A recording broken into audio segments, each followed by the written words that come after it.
2026 ခုနှစ်ဇန်နဝါရီလ4 ရက်နေ့ကောရိန္သုဩဝါဒစာဒုတိယဆောင်ခန်းကြီး9ခန်းငယ်9ကောရိန္သုဩဝါဒစာဒုတိယဆောင်ခန်းကြီး9ခန်းငယ်9မျက်မှောက်မမြင်ဘဲယုံကြည်မျှော်လင့်ခြင်းရှိသည့်အတိုင်းငါတို့သည်ကျင့်ဆောင်ပြုမူသည်ဖြစ်၍မျက်မှောက်မမြင်ဘဲယုံကြည်မျှော်လင့်ခြင်းရှိသည့်အတိုင်းငါတို့သည်ကျင့်ဆောင်ပြုမူသည်ဖြစ်၍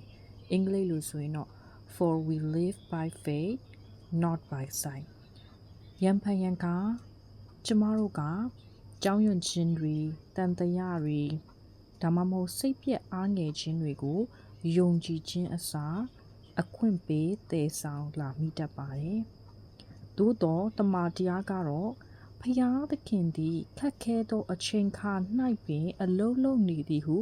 ပြောနေစေဖြစ်ပါသည်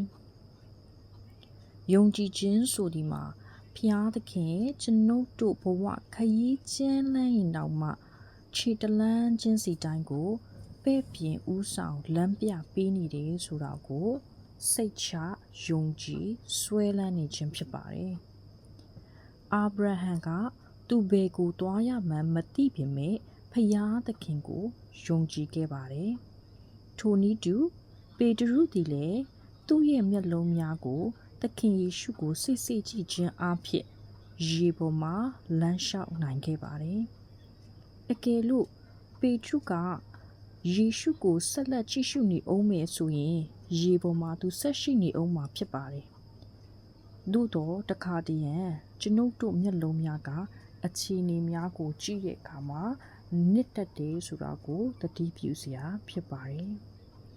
ဒါကြောင့်ကျွန်ုပ်တို့ရဲ့မျက်လုံးများသခင်ယေရှုကိုစစ်စစ်ကြည့်ရှုကြပါစို့ဆုတောင်းချက်လေးအတူတကွဆုတောင်းကြပါစို့အဖဖျားယုံကြည်ခြင်းအဖြစ်ကိုရောကိုစစ်စစ်ကြည့်ရှုတတ်ရန်တွင်တင်တော်မူပါယုံကြည်ခြင်းကိုလက်တွေ့လှုပ်ဆောင်တတ်ရန်ခွန်အားပေးတော်မူပါယေရှုနာမ၌ဆုတောင်းပါ၏အာမင်